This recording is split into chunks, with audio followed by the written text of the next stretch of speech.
દર્શક મિત્રો, કાલનો દિવસ કેવો એટલે કે એક એવો કાર્યક્રમ કે જેમાં આવતીકાલનું પંચાંગ, દિન વિશેષ અને દિવસ રાતના શુભ ચોઘડિયા આપણને કિશન મહારાજ પાસેથી જાણવા મળે છે.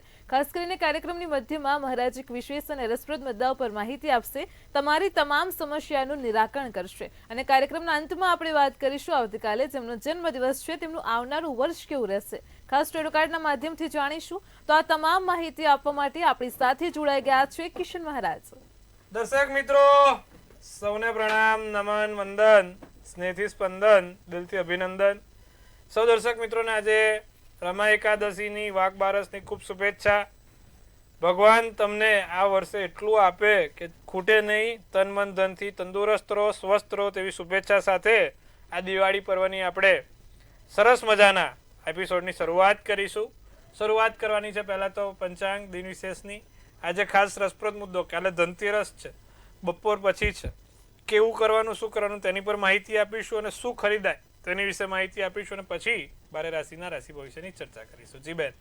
જી મહારાજ, કાર્યક્રમની શરૂઆતમાં સૌપ્રથમ તો દર્શક મિત્રોને આવતીકાલના પંચાંગની માહિતી આપો. પંચાંગમાં કાલે 18-10-2025 ને વાર શનિવાર, તિથિ વિક્રમ સંવત 2081, આસોવદ 12 અને 13 બંને ભેગી રહેશે. સિંહ રાશિનો ચંદ્ર છે, મન એટલે મૂળાક્ષર, પૂર્વ ફાલ્ગુની નક્ષત્ર, બ્રહ્મ નામનો યોગ અને તૈતિલ નામનું કરણ છે. વિછોડો કે પંચકની વાત કરીએ તો પંચક આજે નથી, વિછોડો પણ નથી. સૂર્ય તુલા રાશિમાં છે અને ચંદ્ર સિંહ રાશિમાં છે. વહેલી સવારે સૂર્યોદય 6:37 કલાકનો અને સૂર્યાસ્ત સાંજે 6:11 કલાકનો છે. ચંદ્રોદય 4:38 ચંદ્રાસ્ત 4:23 છે. અભિજીત મુહૂર્તનો સમય 12:01 થી 12:47 અને રાહુકાળ 9:31 થી 10:57 છે. રાહુકાળમાં કોઈ પણ પ્રકારના સારા કામ ના થાય. ખાસ ધ્યાન રાખજો દર્શક મિત્રો, વહેલી સવારે 9:31 થી 10:57 આ વસ્તુ ખાસ ધ્યાન રાખવાની છે. એકંદરે કાલે દિવસ સારો. બારસ છે ને 12 ને 18 સુધી છે અને પછી 13ની શરૂઆત થશે. એટલે આ વસ્તુ ખાસ ધ્યાન રાખજો. બારસ 12-18 પછી 13 બેસશે. અભિજીત મુહૂર્તમાં 13 બેસવાની છે, સારો સમય છે. પછી આપણે ધનની પૂજાનો સમય પણ જોઈશું. જી બેન. જી મહારાજ, કાર્યક્રમમાં આગળ હવે દર્શક મિત્રોને આવતીકાલના દિન વિશેષની માહિતી આપો. દિન વિશેષમાં કાલે ધનતેરસ છે, ભગવાન ધન્વંતરીનો દિવસ છે, માં લક્ષ્મીજીનો દિવસ છે, કુબેરજીનો દિવસ છે. ત્રણેયની એક માળા, ભગવાન ધન્વંતરીના મંત્રોની એક માળા, ભગવાન કુબેરની એક માળા અને માં લક્ષ્મીની એક માળા. કદાચ કંઈ ના થઈ શકે તો સાદો મંત્ર આપી દઉં છું. ઓમ કુબેરાય નમઃ ની એક માળા, ઓમ શ્રીં શ્રીયે નમઃ ની એક માળા. માં લક્ષ્મીજીનો મંત્ર ઓમ શ્રીં શ્રીયે નમઃ, ઓમ શ્રી કુબેરાય નમઃ ના મંત્રની આ એક માળા કદાચ કરશો ને તો પણ તમને ભગવાન કાલે અધિક ધન આપશે આખું વર્ષ અને તમારા ધનની રક્ષા ભગવાન કુબેર કરશે. તો આટલું કાલે અવશ્ય કરીશું. આનાથી તમને લાભ જોવાશે. કાલે ફરી એકવાર બારસની સમાપ્તિ 12-18 પછી છે અને પછી 13 બેસશે. એટલે આપણે 13 આપણી કાલે 12-19 થી ગણવાની. આનું ખાસ ધ્યાન રાખીશું. જી બેન. જી મહારાજ, કાર્યક્રમમાં આગળ હવે દર્શક મિત્રોને આવતીકાલના દિવસ ને રાતના શુભ ચોઘડિયાની માહિતી આપો. દિવસ રાતના ચોઘડિયાની માહિતી આપી દઈએ. પહેલું ચોઘડિયું શુભ છે જે 8:04 થી 9:31 નું છે. બીજું લાભ ચોઘડિયું 1:51 થી 3:18 નું છે. ત્રીજું અમૃત ચોઘડિયું 3:18 થી 4:45 કલાકનું છે. હવે જો આપણા માટે કયું કામનું, તો બપોરનું એક લાભ ચોઘડિયું 1:51 થી 3:18 13 આવે. બારસમાં તો કોઈ કામ છે નહીં ને પેલું રાહુકાળ છે. બીજું જે ચોઘડિયું છે લાભનું છે જે 1:51 થી 3:18 નું છે. એટલે એ સમય એક સારો. ત્રીજું અમૃત ચોઘડિયું આવે છે 3:18 થી 4:45 કલાક. તો આ બે સમય એકદમ સારા થયા. 3:18 થી 4:45, 1:51 થી 3:18. બીજું રાત્રિનું ચોઘડિયું જે છે જે સૌથી શુભ ગણાય એ લાભ ચોઘડિયું છે, જ્યારે આપણે ધનની પૂજા કરવા માટેનો સર્વશ્રેષ્ઠ સમય. કારણ કે સંધ્યાકાળે માં લક્ષ્મીજીની પૂજા થાય. હવે આ લાભ ચોઘડિયામાં આપણે ધનની પૂજા કરીશું. જે લાભ ચોઘડિયું છે 6:11 થી 7:45 કલાકનું છે. જે સૌથી શ્રેષ્ઠ સમય છે ધનની પૂજા કરવા માટે. જી જી મહારાજ, કાર્યક્રમમાં આગળ વાત કરીએ તો હવે દર્શક મિત્રોને આજનો જે વિશેષ અને રસપ્રદ મુદ્દો છે તેની માહિતી આપો. હવે આજના રસપ્રદ અને વિશેષ મુદ્દામાં એવું છે કે ભાઈ કાલે ધનતેરસ છે. બધા લોકો મને પૂછે કે મહારાજ મારે સાવરણી ખરીદવા માટેનો શ્રેષ્ઠ સમય આપો. મેં કીધું એવું કેવું, સાવરણી ખરીદવા માટેનો શ્રેષ્ઠ સમય કેવો હોય? તો કે કાલ શું ખરીદાય.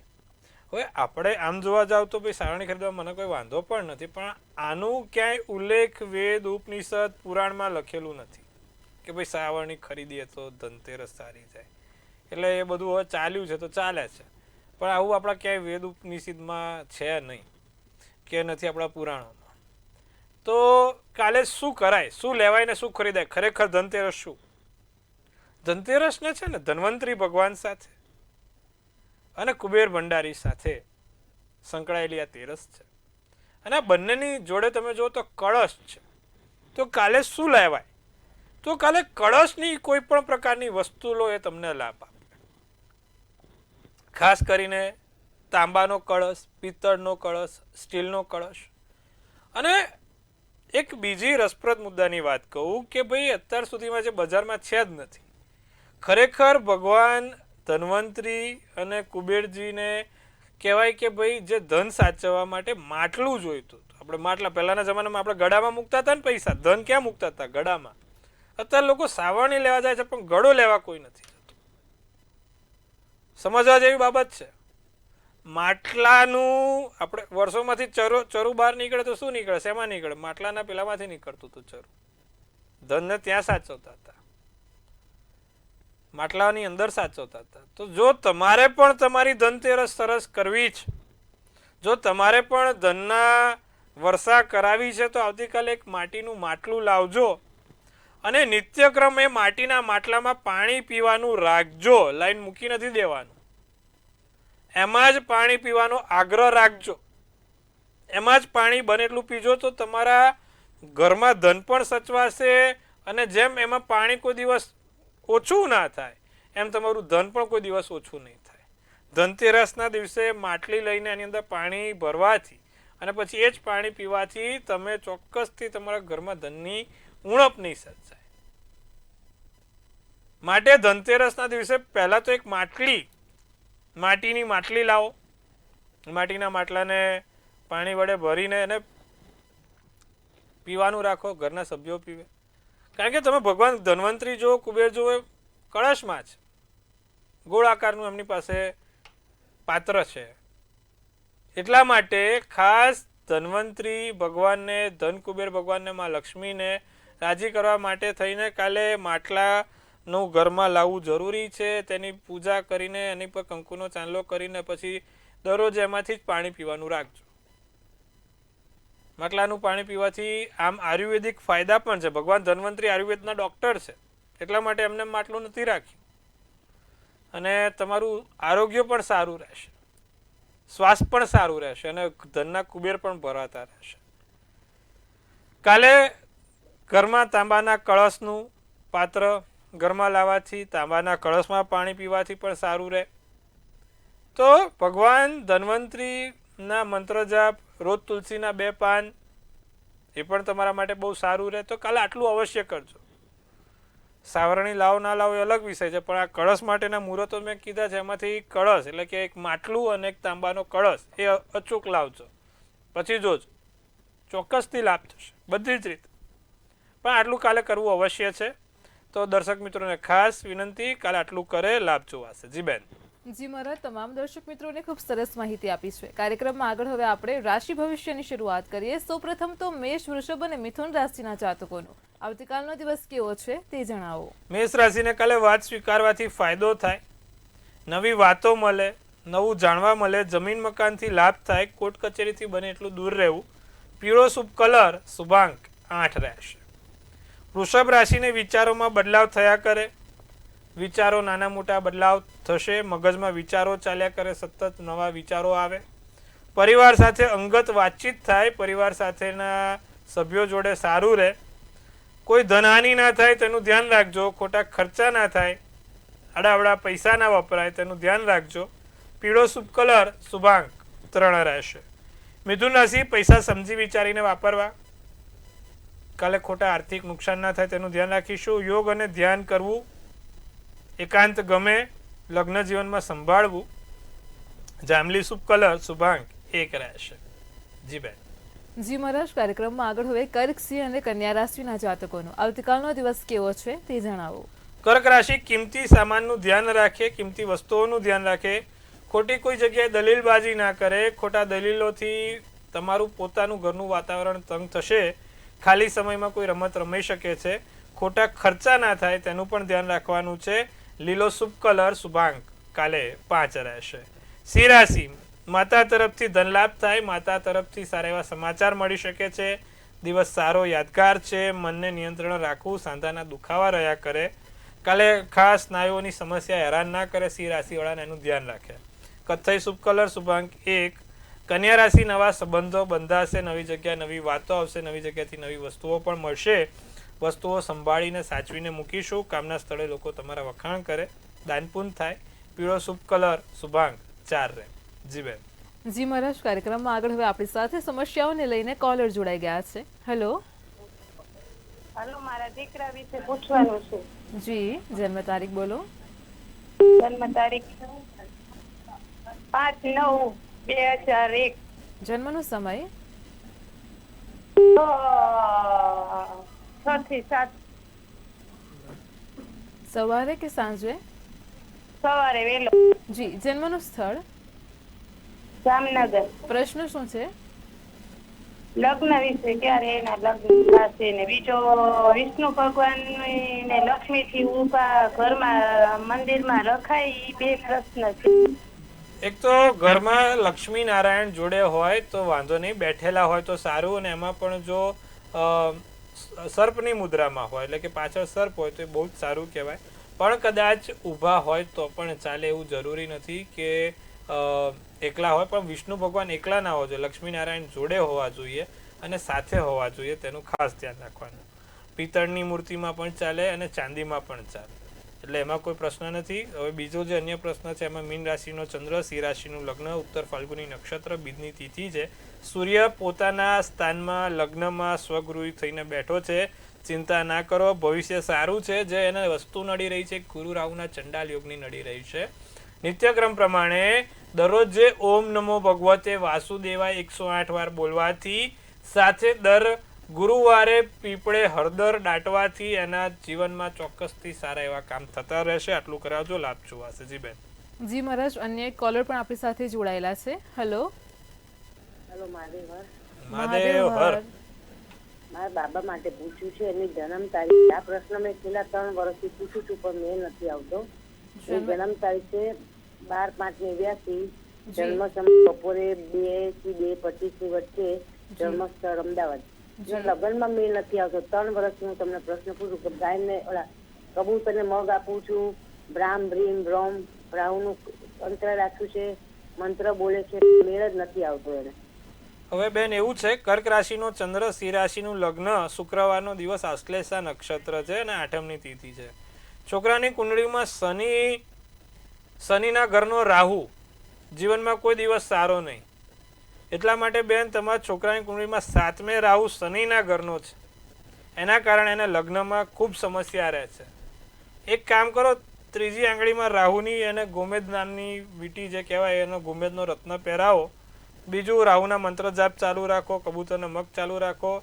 એની મહાદશા અંતરદશા આવશે એટલે બેન એનો ચોક્કસથી મેળ પડશે. અત્યારે તો સૂર્યની મહાદશા ચાલે છે, શનિની અંતરદશા હાલમાં 2026માં ફેબ્રુઆરી. હવે એનો મેળ પડે તો શુક્રની દશા પતે, એટલે કે ચંદ્રની દશા 2028માં આવે. શુક્રની દશા 13/4/2027થી શરૂ થશે.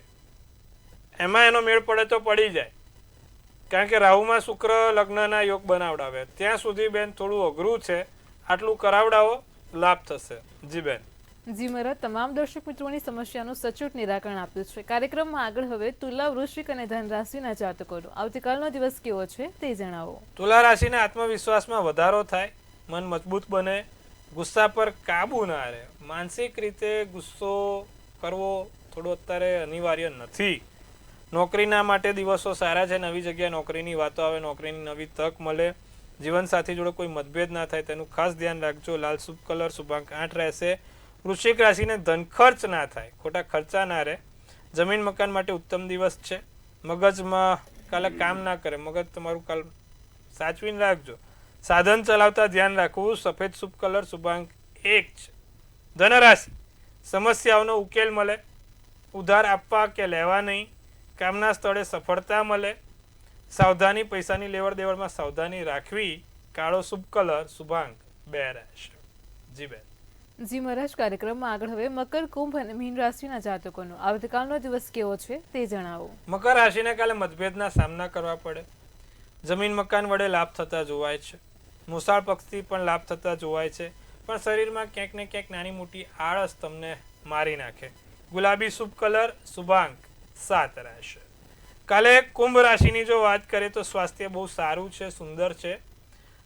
ભેટ સોગાદો કાલે મળી શકે છે. કોઈની જોડે મતભેદ નહીં કરવાનો. જમીન મકાનથી મોટા લાભ થાય છે. મોસાળ પક્ષથી લાભ થાય છે. દિવસ આળસમાં પસાર થતો જોવાય છે. ગુલાબી શુભ કલર શુભાંક 7 રહેશે. મીન રાશિની વાત કરીએ તો પૈસા બચાવીને રાખજો. નાની મોટી નવી તક મળશે. નવી તકોથી સારા એવા કામ થશે. દિવસ સારો છે. મીન રાશિને આનંદમય દિવસ છે, ચિંતા કરવાની બાબત નથી. અને નોકરિયાત વર્ગોને પણ કાલે સારી એવી તક કે નાની મોટી કીપ સોગાદો મળશે. નારંગી શુભ કલર શુભાંક 6 રહેશે. જી બેન. જી મહારાજ, કાર્યક્રમમાં આગળ વાત કરીશું આવતીકાલે જેમનો જન્મ દિવસ છે તેમનું આવનારું વર્ષ કેવું રહેશે. ખાસ ટેરો કાર્ડના માધ્યમથી જણાવો. ભાઈ કાલે જેનો પણ જન્મદિવસ છે, મંતવ્ય પરિવાર તરફથી આપ સૌને હાર્દિક શુભેચ્છા. તનથી તંદુરસ્ત રહો, મનથી મલકાતા રહો અને ધનથી છલકાતા રહો. એક સુંદર મજાનું ટેરોટ બેન ઉપહાર છે. વર્ષ 2025 કાલે 18/10 જેનો પણ જન્મદિવસ છે કેવું રહેશે. તો ભાઈ એક સુંદર મજાનું કાર્ડ છે. આમ તો જોવા જાવ તો 7 ઓફ પેન્ટિકલ્સ નું કાર્ડ કહેવાય. શું સૂચવે છે 7 ઓફ પેન્ટિકલ્સ નું કાર્ડ ને શું કહી રહી છે આપણી ડિયર એન્જલ્સ? લખ્યું છે કે ભાઈ લોંગ ટર્મ વ્યૂ, હાર્ડવર્ક સાથે આ વખત સારા એવા પોઝિટિવ રિઝલ્ટ દેખાશે, પણ it tax a long time. સમય લઈ લેશે જાજો. 2-4 કામમાં આગું પાછું થાય પણ કામ મજબૂત થાય. અમુક વખત થતું હોય છે, મોડું થાય પણ સારું થાય. તો એ વસ્તુ રાખવાની. મોડી થશે પણ સારી થશે. ધીરે ધીરે જીવનમાં તમારી કોઈ એવી જગ્યાએથી સારી તક મળશે જે તમને સારી જગ્યા પર પહોંચાડે. વરસ સારું છે. મહેનત કરવાનું, પરિણામની આશા ઓછી રાખજો. ધીરે ધીરે મહેનતનું પરિણામ મળશે ખરું. વરસ સારું છે, ચિંતા કરવાની જરૂર નથી. શું કરવાથી લાભ થાય? જેનો પણ કાલે જન્મદિવસ છે દર શનિવારે 27 લવિંગની માળા શનિ મહારાજને ચડાવવાનું રાખે. વરસ સારું ને સુંદર જોવાશે. જી બેન. જી મહારાજ, કાર્યક્રમમાં અમારી સાથે જોડાયા દર્શક મિત્રોને આટલી સરસ માહિતી આપી તે બદલ આપનો આભાર. ખૂબ શુભેચ્છા. હર હર મહાદેવ.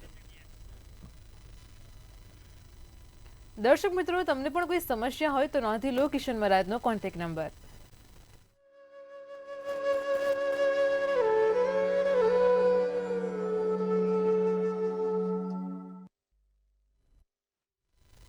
ભવિષ્યલક્ષી કાર્યક્રમ કાલનો દિવસ કેવો હાલ આટલું જ. આવતીકાલે ફરી મળીશું એક નવા અને રસપ્રદ મુદ્દા સાથે. ત્યાં સુધી પડે પડની અપડેટ મેળવો માત્ર મંતવ્ય ન્યૂઝ પર. નમસ્કાર.